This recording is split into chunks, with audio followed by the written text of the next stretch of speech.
Hi children, good morning. This is G. Ganapati Rao, working as a TGT Bioscience in AP Bali Gurukulam, Duppalvalasa, Srikakulam district. Today we are going to learn about nutrition in plants, అనగా మొక్కలలో పోషణ. జంతువులకి ఏ విధంగా అయితే ఆహారం ఆరోగ్యం కోసం పోషణ కోసం అవసరమో అదేవిధంగా మొక్కలు కూడా ఆరోగ్యంగా బాగా ఏపుగా పెరగాలంటే వాటికి కూడా చాలా రకాల పోషక పదార్థాలు అవసరం చెప్పి చాలామంది శాస్త్రవేత్తలు చెప్పడం జరిగింది. అందులో మొదటగా అరిస్టాటిల్ చెప్పిన విషయం ఏంటంటే plants could produce everything from what they took from the soil. After then Baptista van Helmont in 1648 conducted an experiment that continued for 5 years. He took a small willow tree and planted it in a large pot of soil. Before he did this, he carefully measured the mass of the dry soil and the mass of the tree. After then, next, Stephen Hales described the leaves as organs of transpiration, and he said that plants exchange gases with their surrounding air. Next scientist, further he was the first to point out a possible role of light in plant nutrition. Another scientist, according to Priestley, if animals were making the air impure, plants were making it pure. Ingenhousz tried to repeat Priestley's experiments under different conditions and found that only green parts of plants, when exposed to sunlight, could produce oxygen. And next, మొక్కలు ఏ ప్రక్రియ ద్వారా ఆహారాన్ని తయారు చేసుకుంటాయంటే దానినే కిరణజన్య సంయోగక్రియ అని అంటారు, photosynthesis. Green parts of plants use carbon dioxide in the presence of sunlight along with water to make glucose, starch and other food materials. This process of making food materials is called photosynthesis and such plants are called autotrophs. అంటే ఏ మొక్కలైతే ఆహారాన్ని సొంతంగా తయారు చేసుకుంటాయో వాటిని స్వయం పోషకాలు అని అంటాం.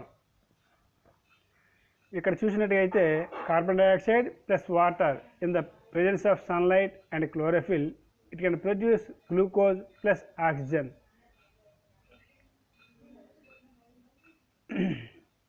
అయితే మొక్కలలో ముఖ్యంగా ఆకులలోనే ఈ ఆహార పదార్థాల తయారీ జరుగుతుంది.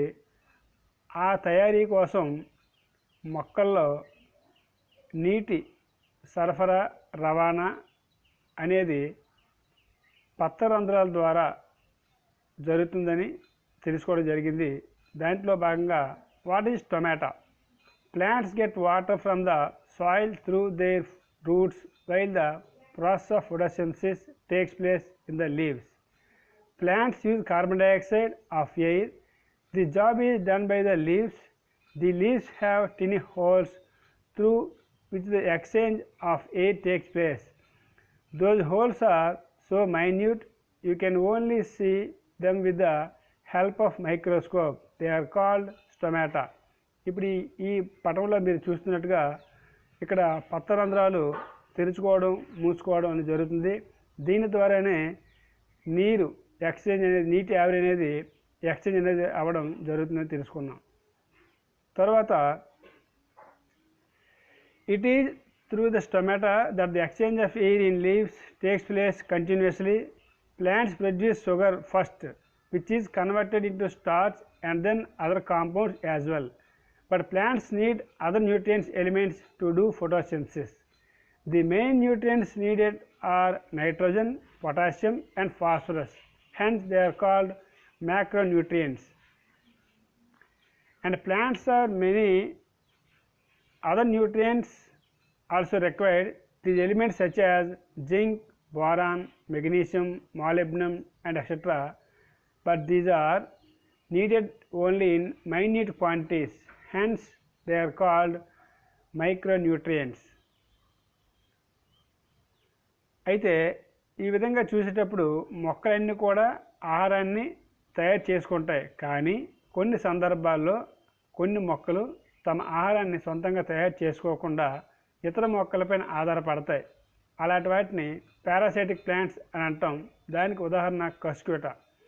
కస్క్యూటా takes food from the plant on which it is climbing. Like humans and animals, such plants depends on the food produced by other plants. This mode of nutrition is called heterotrophic nutrition, and parasitic plants develop special roots called haustoria, which penetrate into the tissues of host plant and absorb food materials from them. సాధారణంగా మొక్కలన్నీ కూడా ఆకుపచ్చగా ఉంటాయి. ఆకుపచ్చని మొక్కలు వాటి ఆహారాన్ని సొంతంగా తయారు చేసుకుంటాయి. అలాంటి మొక్కలు మనం స్వయం పోషకాలు అని అంటాం. అయితే మన ప్రకృతిలో కొన్ని మొక్కలు, ఈ తీగల ఉదాహరణ చూస్తే ఇవి ఆకుపచ్చగా ఉన్నప్పటికీ ఇవి కాయలు కాస్తాయి, పువ్వులు పోస్తాయి, కానీ ఆకులు ఉండవు. ఇవి ఇతర మొక్కలపైన ఆధారపడి ఆహారాన్ని లాక్కుంటాయి. కాబట్టి వీటిని పరాన్నజీవులు అని అంటాం. అంటే ఇక్కడ మీకు చూపిస్తుంటే కనిపిస్తున్నాయి కదా ఈ తీగలు. ఇవి ఎలాంటి మొక్కలపైన అయినా సరే ఈజీగా పెరుగుతుంటాయి. అయితే ఈ మొక్క దీన్ని అతిథేయ అని అంటాం. ఎందుకంటే ఇది ఈ తీగలకు కావాల్సిన ఆహారాన్ని సరఫరా చేస్తుంది. అలాగే ఈ తీగలు ఈ మొక్క నుంచి ఆహారాన్ని గ్రహిస్తాయి. కాబట్టి దీన్ని పరాన్నజీవి అని అంటాం. వీటి మధ్య ఉండే సంబంధం పరాన్నజీవి సంబంధం. అయితే ఈ తీగలకి ప్రత్యేకంగా ఇక్కడ మనం చూస్తే ప్రత్యేకమైన భాగాలు ఉంటాయి. చిన్న వేర్లు వంటి భాగాలు బయట హాస్టోరియా అంటాం. వాటి ద్వారా అతిథేయ మొక్క నుంచి ఆహారాన్ని గ్రహిస్తాయి. ఇది ఒక రకమైన పోషణ విధానం. And next type of nutrition is saprophytic plants. After rains we find umbrella like structure growing from the ground. Such plants are called saprophytes. For example, mushrooms, fungus, bread mold, etc. అలాగే ఇప్పుడు మనం మొక్కల్లో మరొక రకమైన పోషణ విధానం చూద్దాం. ఇది కూడా మొక్క జాతికి సంబంధించిందే. అయితే దీని రంగు చూస్తే తెలుపు రంగులో కనిపిస్తుంది లేదా బూడిద రంగులో. కారణం ఏమిటంటే ఇందులో క్లోరోఫిల్ లోపించడం వలన ఇది ఆహారాన్ని సొంతంగా తయారు చేసుకోలేదు. కావున ఇది చనిపోయిన మొక్కలపైన, కుళ్ళుతున్న మొక్కలపైన, పెంట కుప్పలపైన పెరిగి ఆహారాన్ని ఇది గ్రహిస్తుంది. కాబట్టి ఇటువంటి పోషణ విధానాన్ని సాప్రోఫైటిక్ విధానం లేదా పూతికాహార పోషణ అంటాం. ఉదాహరణ పుట్టగొడుగు. ఇది మనం తినడానికి కూడా పనికొచ్చే మొక్క. Next plants, that means next type of plants are called insectivorous plants or carnivorous plants. A few plants manufacture their own food but also obtain a part of their nutrition from insects. Leaves of these plants are specially modified to trap insects. These plants grow in areas deficit in nitrogen, hence they meet their nitrogen requirements from insects. Being green in color, they can manufacture their own food. Drosera, Utricularia, Venus flytrap are examples of such insectivorous plants. These are called as carnivorous plants. ఈ బొమ్మలో మనం చూసేది నెపంథిస్ are Venus fly trap. ఇది కీటకాలను ఆకర్షించడానికి పత్రాలు ఈ విధంగా రూపాంతరం చెందించుకున్నది. అలాగే తర్వాత ఇంకో రకమైనటువంటి న్యూట్రిషన్ చూసుకుంటే మొక్కల్లో Symbiosis, route nodules. Some plants like those of doll family have a type of bacteria growing on their roots in nodules. The bacteria fixes nitrogen for the plant while it gets shelter in the roots of these plants. Such an association is beneficial to both groups of called symbiosis. అంటే వేరుశనగ మొక్కల్లో మరియు పప్పుజాతి మొక్కల్లో ముఖ్యంగా ఈ విధమైన వేరుపడుపులు మనం చూస్తుంటాం. వాటిలో రైజోమ్ బ్యాక్టీరియా నివసించి ఒకదానికొకటి సహాయం చేసుకుంటాయి. తర్వాత మనం మొక్కల్లో మరొక రకమైన పోషణ విధానం చూద్దాం. దానిలో ఉదాహరణ వేరు బొడిపులు రూట్ నాడ్యూల్స్, ముఖ్యంగా వేరుశనగ మొక్కల్లో, పప్పుజాతి మొక్కలు అన్నింటిలో కూడా ఈ వేరు బొడిపుల్లో రైజోబియం అనే బ్యాక్టీరియా ఉంటుంది. ఇది గాలిలో వాయు రూపంలో ఉండే నత్రజనిని ఈ వేర్లలో ఫిక్సేషన్ చేయడం వలన ఈ వేర్లకి అంటే ఈ మొక్కకి కావాల్సిన నత్రజనిని ఈ బ్యాక్టీరియా అందిస్తే ఈ బ్యాక్టీరియాకి కావాల్సిన ఆహారాన్ని మొక్క అందిస్తుంది.